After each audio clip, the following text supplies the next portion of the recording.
This is our second meeting. And as far as I told you in my first meeting, that the exact error which happened or the exact obstacles for Eritrea's independence and the Eritrean people's unity was held on my generation, but my generation was not able to rerun and recorrect the errors. Unfortunately, or tactically, they failed or they began running under authorities. Therefore, as I told you, Eritrea or Italy played a very great role in creating Eritrea as a state. As well, in 1896, Italy declared that Eritrea was part of Italy, a province, an Italian province overseas. Eritrea was a province of Italy under the needs of the Italian regime at that time. And in 1905, all the demarcations concerning the Eritrean frontier was signed by the Italians. Beginning in 1982, Italians signed the Eritrean-Ethiopian frontier with Menelik, and in 1903 signed the same frontier with the French concerning the Italian Djibouti frontier. And here there is something that can be said. The Djibouti people and the Dankali people are of the same race, Afar and Isa. But unfortunately, the colonial need was to divide these people. And this is always the tactic of the colonialists. The same thing happened in the Italian in the demarcation of the Eritrean Sudanese frontier. For example, the word barra in Arabic means out. As such, it's simply clear that Italians call all the eastern parts of the Sudan barra Sudan, out of the Sudan. And particularly, they were of the same race, the so-called Bani Amr. And they were the people who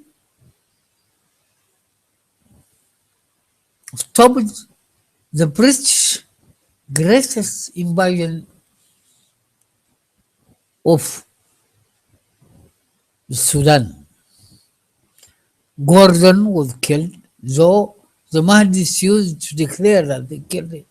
But the determination of the Bani Amr, which were one.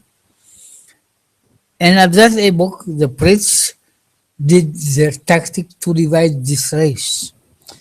The Bani Amr race from the center of Eritrea were arriving to Port Said.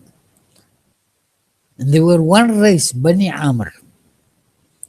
The British divided them into 24 pieces. Italians did or made the first base of the Eritrean people's fragment. Number one, they made the Eritrean people in their own country gifts. In other words, slaves in their own land. Secondly, They confiscated all the fertile land of Israel. In the western province, they took all the very important fertile lands. The same thing in the Islam. They left the highland in order to create frictions among the people. And they called those confiscated lands as domaniale, terra domaniale, state territory. Which state? Where from does it come? And imposed ignorance. They didn't have anything. Somehow, after the fall of Italy in the Second World War, and after the British or the so-called United Nations Forces for Peace, with the help of the Eritrean Askari, otherwise they would have never been able to destroy the Italian army in Eritrea. Askari deserted Askari. I think in my first meeting with you, I told you Askar, so it's an Arabic word, it's practically a Turkish word, translated or meant soldier. Italians gave the name for the mobilized army, particularly Eritreans, are Askar. And almost 80% of the Italians up to now, they don't know what Askar is. Some of them used to call it as the colonial police. No, they were and they died for Italy, but Italy betrayed them. Particularly the Italy which came after 1945, due to the great struggle of the Italian people for their own freedom and to liberate the country from any disaster, particularly that of fascism, they forgot their colonies. They didn't even remember, though they have a very excellent constitution. In their constitution, Eritrea, Somalia, Libya are not remembered at all. This question must be asked to the Italian people.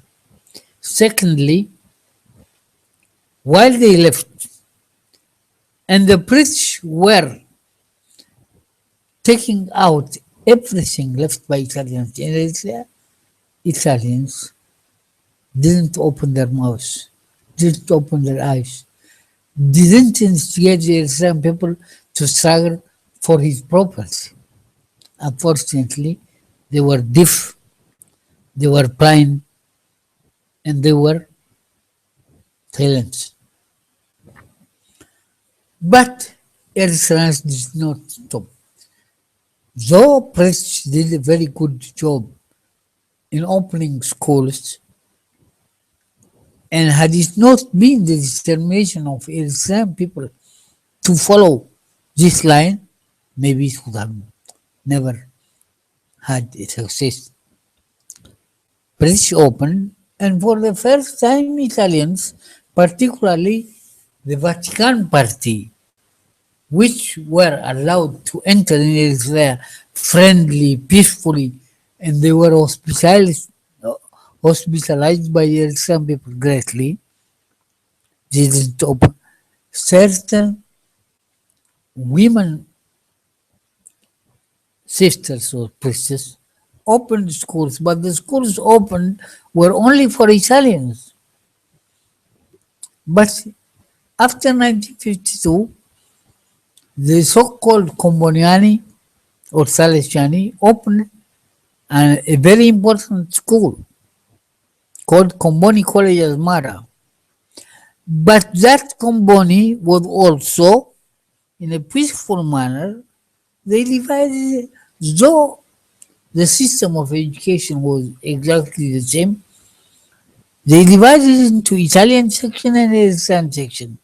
They say they divided that for the payment because Eritreans were asked to pay one third and Italians were asked the other because they were the owners of the country. And the schools which were opened by the British had exactly the Sudanese educational system. In Eritrea, the Tigrinya language was developed thanks to the important figures. Therefore, the system of education was divided into two parts: elementary, middle, and high school. Unfortunately, there were not high schools in all the Eritrean province. Only Asmara was the center for that. The educational system for the elementary schools were the two Eritrean languages at the book, Arabic and Tigrinya, from first to fourth grade. And from fifth grade on, the educational application of subjects was in the English language. That's why most of the Eritreans were able to speak the English language perfectly. And most of the teachers of the elementary school were Eritreans. Some or a very less number of Sudanese Arabic teachers. In the middle school, there were certain Indians and some Sudanese teachers. But the Eritrean high schools were full of Indians, British, and Sudanese.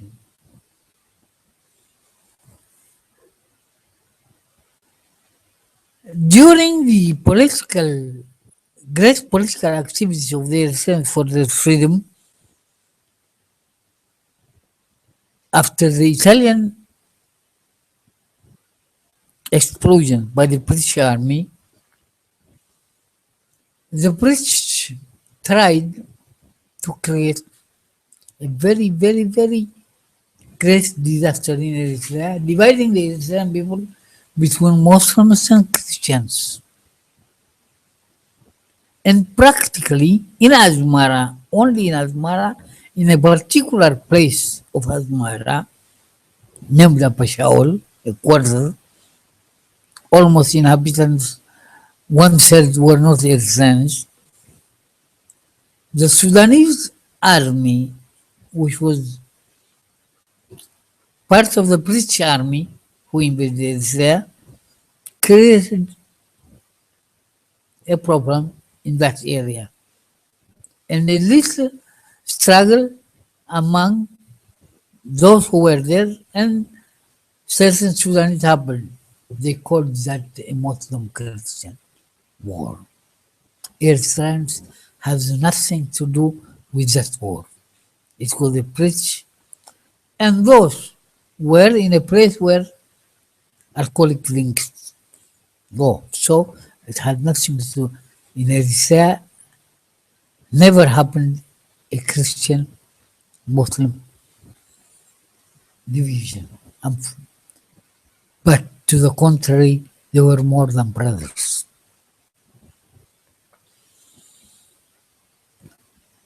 In the beginning of the Eritrean struggle for their political liberation, two important elements, Abdul Qadir Kabire and Muhammad Umar Khalid, left Eritrea. They were heading for Italy for some help, but they didn't find any. To the contrary, they were invited by some of the French Communist Party members to visit Paris. And that particular meeting didn't take place. They were forced to return back to Eritrea, and Abdul Qadir Kabire was assassinated. Abdul Qadir was the niece of Sultan Merh, the one who hospitalized the Italians in 1869, in Dakalia particularly. But the British who formed the investigation department for Eritreans that was created by Italians, CID, didn't move an inch to resolve, but they were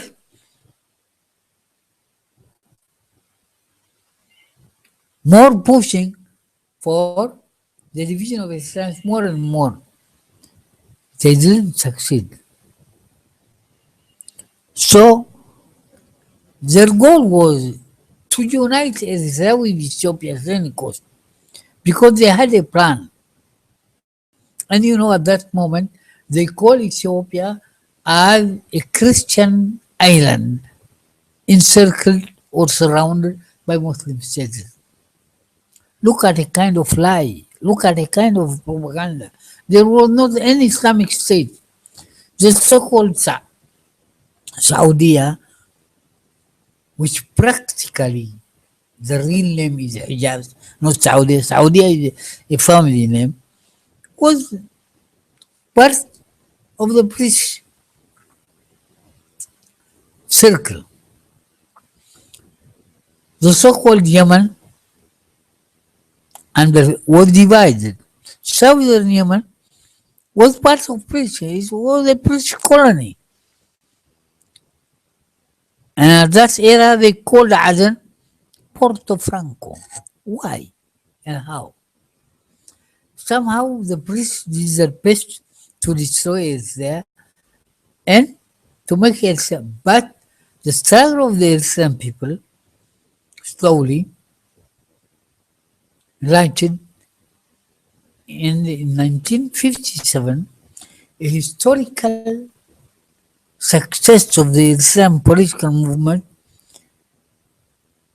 arrived with the creation of the Eritrean labor or workers union. So remember, in 1957, most of the African states were under colonialism, British based, French based, Portuguese based, Belgian, and even a little German, but no African state had a union. Practically, Eritrea was more advanced, be it in medical health, not to the thanks doesn't depend on the Italian colony, but the Eritreans of Italian origin dedicated themselves to develop this system. In Eritrea from 57 up to 63, particularly Asmara, was the center base for tourism or medical health for the Gulf countries, including the Sudan. But the strong police force under the leadership of Talla Ubaid, a man who was assassinated by his masters, by Haile Selassie, by the group of Haile Selassie, in Tuesday, 12th of March 1963, in his own office at Ajib. This personality divided Eritrea, reinforced one of the highland provinces, particularly Sarai, and made most of young people under the police force. Eritrea didn't have any armed force, but there was a part called the field force. The field force, part of an armed forces created by the British. And they were all Iranians. Suffocation, the suppression upon the Iranians was day after another becoming strong and strong. And here raised a strong wind, very, very strong wind. In the Sudan created the Eritrean Liberation Movement, Haraka, Mahbar Shu'ati. This group developed fastly, and in Asmara, sport or football game was very important, particularly between the so-called big clubs, Hamasena, Kurugzai, Sarai, Kayah Ali, Marroso. But the important football team was a small team of young Eritreans called Adulis. This part of young people made themselves part of the Eritrean liberation movement and strengthened the means of freedom. Aman. And here the investigation department, here happened something which we cannot expect at all. In 1947, when the United Nations divided Palestine among Jews and Arabs, some of Jews escaped, and they were actually in Eritrea more than 5,000 Jews. And for the first time in the history of the Jews themselves, the Eritrean people accepted these people, hospitalized them, and opened a synagogue in the center of Asmara. But the new state of Israel bade this favor counter the youth to help the Ethiopian investigation service, the Ethiopian armed forces against Eritreans. Somehow, students were very warm, very hot. Demonstration after demonstration, Haile Selassie was hungry. Here, I want everybody to read two books. You can find them. One is Eritrea, a colony in transition, wrote by a British Secret Service, Travascus. And another is that the Declaration of the United Nations concerning the Eritrean Ethiopian Federation System. That article was completely deprived from any truth. It was systemized by the British Foreign Minister and the American. Americans, of course, entered in Asmara, in Eritrea the whole, but particularly they occupied the greatest Italian base named Radio Marinaio, and they changed the name to Khartoum Station. The other important thing that Americans formed their own government in Asmara, in Eritrea. They were doing everything they want. Nobody can ask them. It is not a new colonialism. With whom did they agree to occupy Eritrea? And little by little they were constructing the Ethiopian army. Now there is another propaganda that you must understand. The so-called Ethiopian Italian War that happened in 1935, 72,000 askars were to join to the Italian invasion army. 15,000 left in the first day when they saw the massacre led by the Italian group to destroy the neighboring country, especially when Badoglio, Marshal, Primo Marshal, the first field marshal,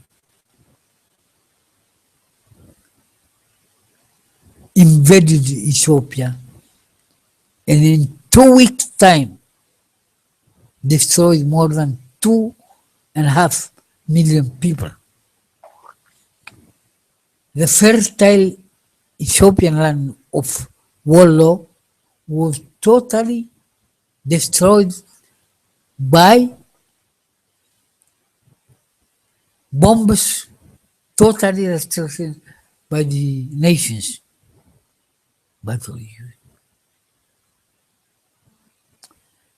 And in 1935, when the Italians, after 1 month, occupied the whole of Ethiopia, and the criminal Graziani, who was the governor of Somalia, practically he was a small officer in Eritrea, then transferred to Libya, and from Libya to Somalia. And he invaded Ethiopia from Somalia, and he was named as the viceroy because Italy was a kingdom. Therefore, he was a vice king. And Tuesday, 5th of April, 1935, two Eritrean askars tried to assassinate Graziani in Addis Ababa.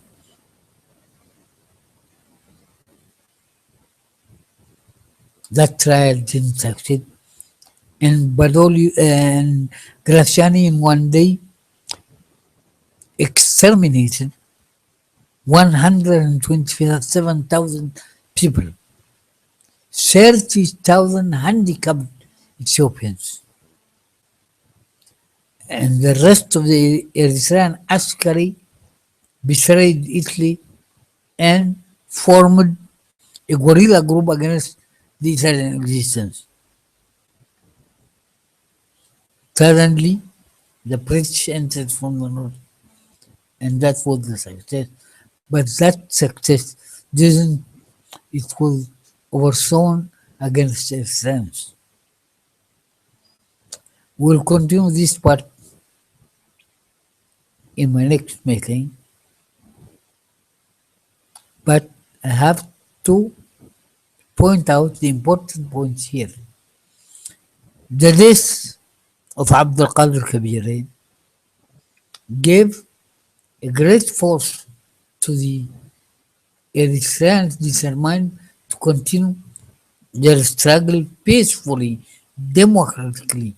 But this type of action was not accepted by the British because they know they have an experience of fail of the Ganti movement.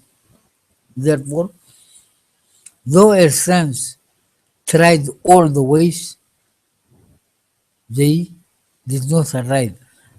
And in fact, the United Nations Declaration say a referendum, the Eritrean people must decide.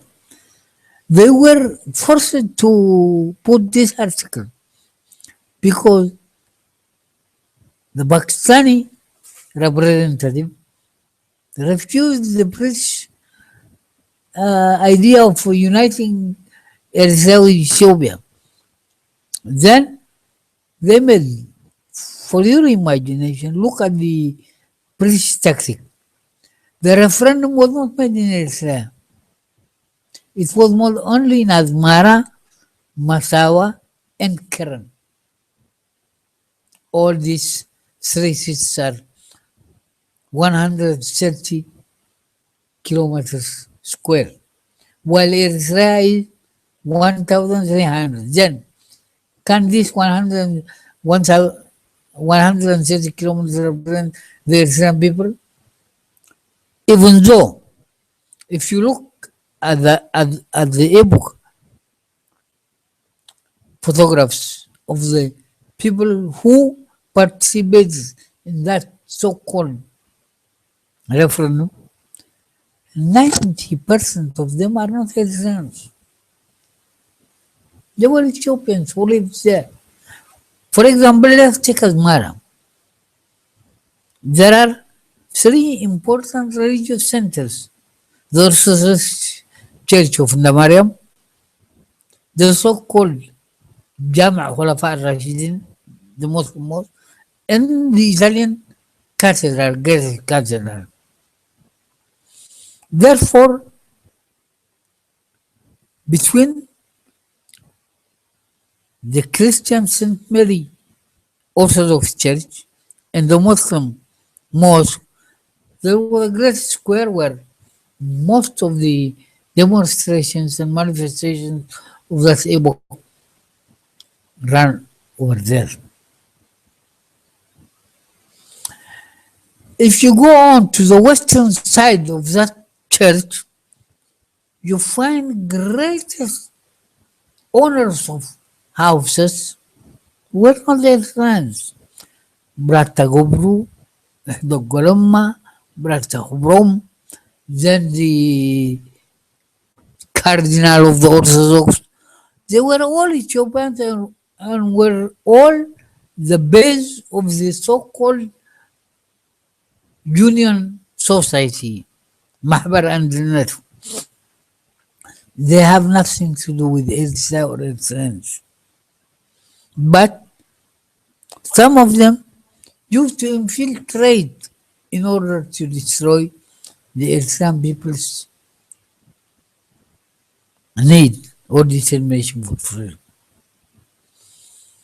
And before the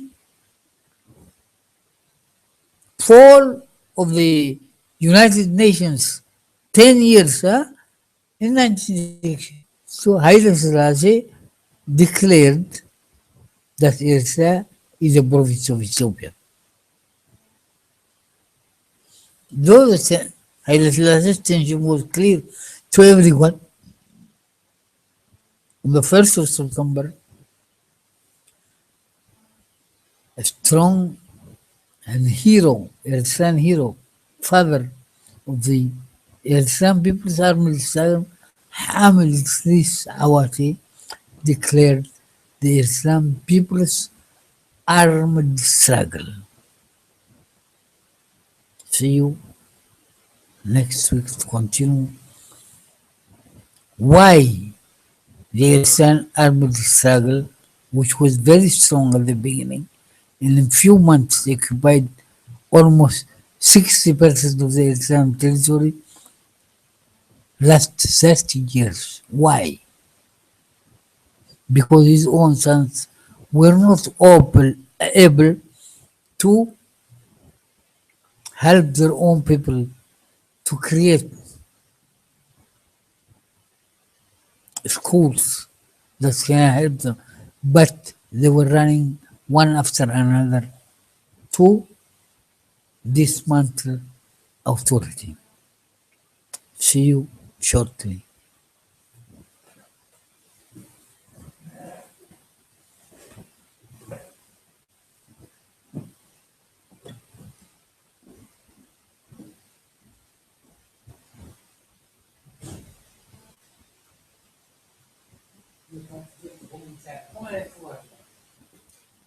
No, non l'ho sentito. No,